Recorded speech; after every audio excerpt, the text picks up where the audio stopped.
I would like to begin by acknowledging the traditional owners on the land of which we gather and pay my respects to their elders past, present and emerging, and acknowledge any Aboriginal and Torres Strait Islander people here with us today. In the highlights video you just witnessed, you all heard the words, and I quote, "I am invincible, unbreakable, unstoppable, unshakable. They knock us down, but I get up. I am the champion." To the 2022 ANC-AU Youth Advocates cohort, you are the champions. You are the champions of the Armenian cause. A new generation of Haitad warriors who represent a race that has been knocked to the ground, punched in the stomach and told to stay down. Most recently, since the 2020 Artsakh War. But each of you has chosen a different path. Like the post-genocide First Republic of Armenia, and like our ancestors who rebuilt a global Armenian nation, each of you united from across Australia, headed to the hallways of Australia's Parliament in Canberra, demanding those elected to public office hear your voice. The Armenian National Committee of Australia has long valued the contribution of its community's youth. It has given its motivation to deliver on the responsibility of championing the Armenian cause here in Australia.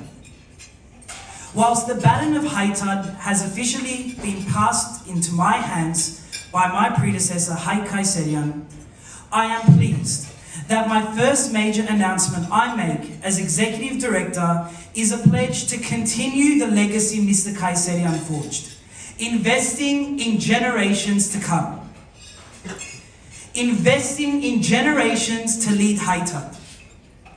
Investing in generations that will become the next Gladys Berejiklians, Joe Hockeys, Tim Wilsons, Stepan Kolokossians, Sasun Grigorians, Giselle Kapterians, among others. Today, I am pleased to announce that the Armenian National Committee of Australia has secured a generous $10,000 donation to advance the ANC-AU's unique outreach initiatives. With this generous commitment from anonymous donors, in 2023, the Armenian National Committee of Australia will launch our inaugural ANC-AU Junior Youth Advocates Program, a version of the university age targeting students from high school.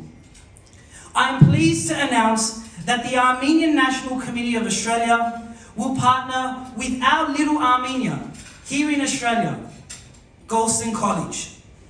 Thank you to Principal Edward Demirjan, who is with us tonight, and the Golston's College School Board for believing in the goals and vision of the ANC-AU. We look forward to reporting on our success next year.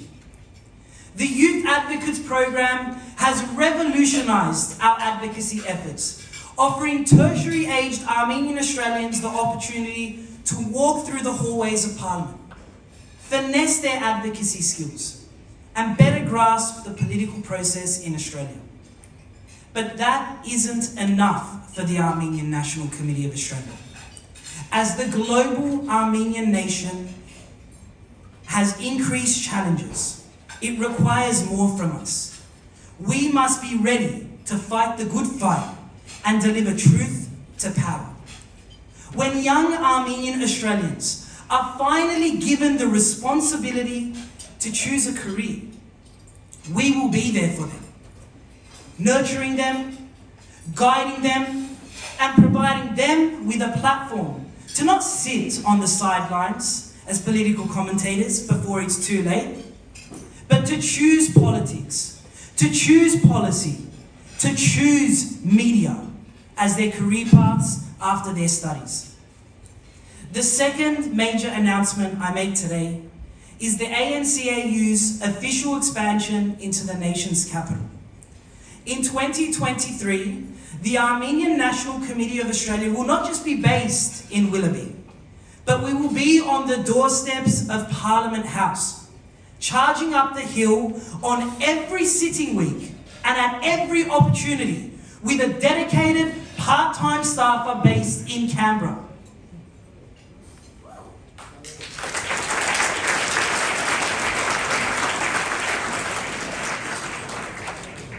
Kerry Underwood's song Champion, which is featured in our Youth Advocates video, mirrors the true challenges we Armenians face daily.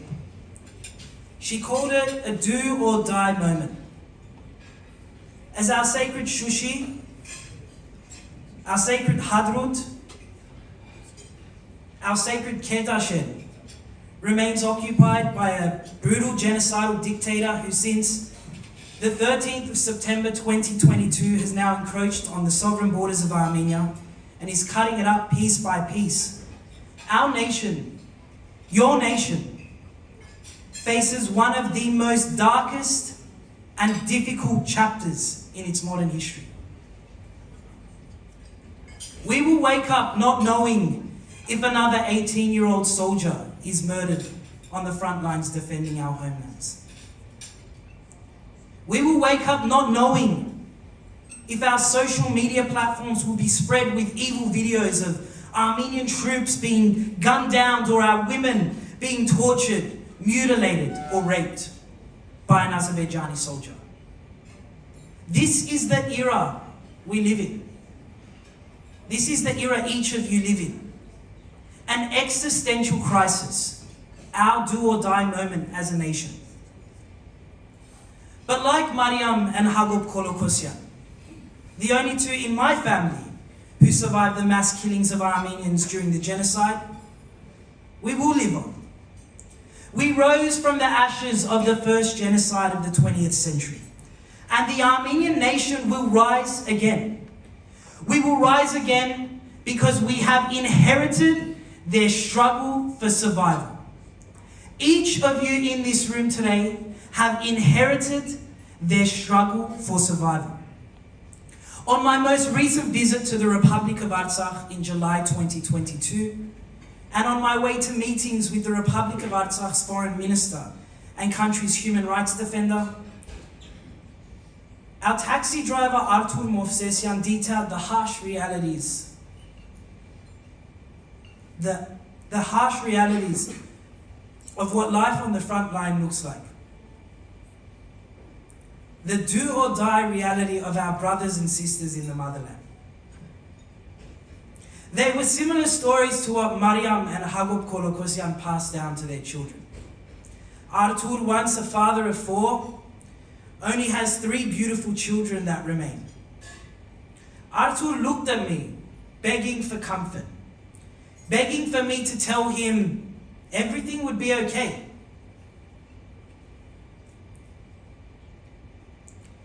As if I could prove to him and make him feel the comfort he needed after losing the most precious thing in life, a child. But I simply couldn't provide the comfort that Artur needed. Instead, I turned to him and told him the only thing I knew I was certain.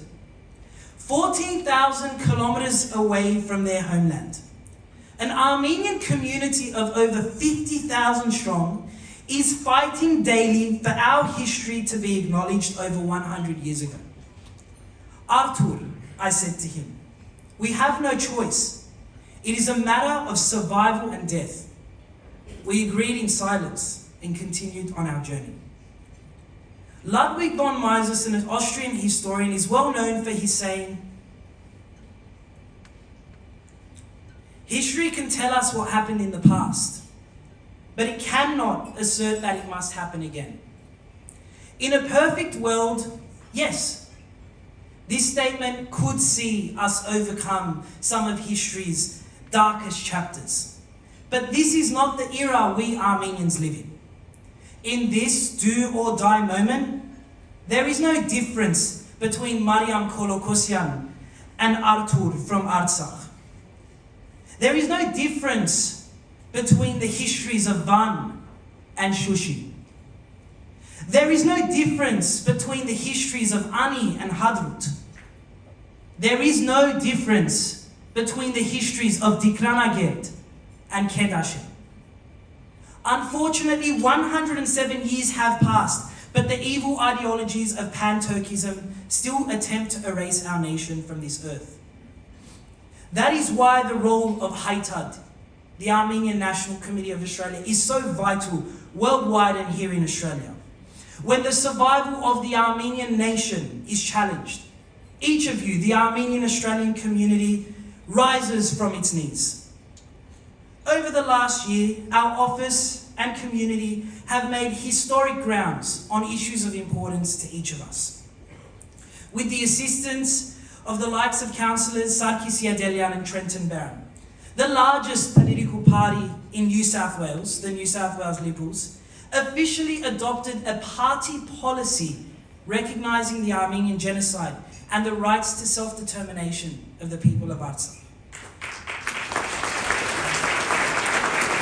An official party policy.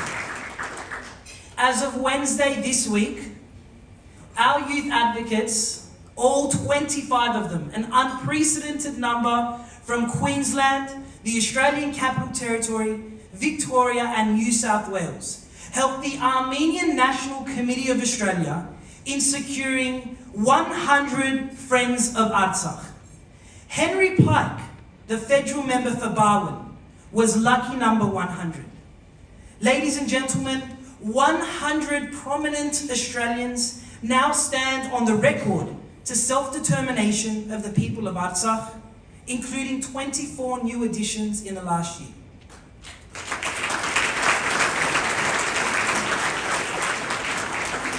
Of most significance, finally, as a result of our persistence and probably annoying advocacy, we, the Armenian Australian community, have an Australian government and an Australian opposition that have taken a significant step in condemning Azerbaijan. Condemning Azerbaijan's illegal invasion of the Republic of Armenia. Condemning Azerbaijan's illegal human rights war crimes. To the over 200 ANC-AU first responders, emailing and calling the Foreign Minister's office daily to secure this shift, this victory is yours. To each of you, bringing Sydney to a standstill to raise awareness of this illegal invasion, this victory is yours.